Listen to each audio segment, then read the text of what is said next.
Update news. चाळीसगावचे आमदार व माजी आमदार आले एकत्र एक मंचावर।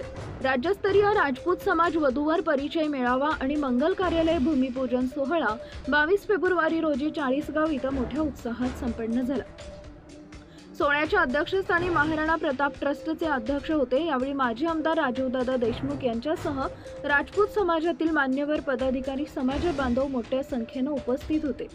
या कार्यक्रमाच्या यशस्वी आयोजनाबद्दल सर्व संयोजकांचे मनपूर्वक अभिनंदन केले व समाज बांधवांना सोहळ्याच्या शुभेच्छा दिल्या।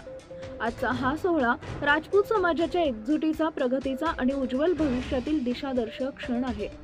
वधूवर परिचय मेळाव्याच्या माध्यमातून आपल्या समाजातील युवक युवतींना योग्य जोडीदार शोधण्याची सुवर्ण संधी मिळते। हे कार्य समाजाच्या बळकटीसाठी महत्त्वाचे आहे। राजपूत समाज मंगल कार्यालयाच्या नवीन इमारतीचं भूमिपूजन हा समाजाच्या सामूहिक विकासाचा नवा टप्पा आहे। हे केवळ एक वास्तुशिल्प नसून भावी पिढ्यांसाठी प्रेरणादायी केंद्र बनेल।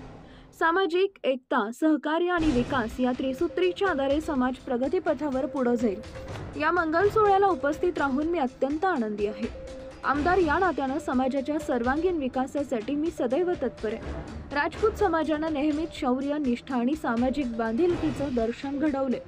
यापुढेही आपण सर्वजण एकत्र येऊन समाजहिताचे उपक्रम राबवूया असा विश्वास या निमित्ताने व्यक्त केला।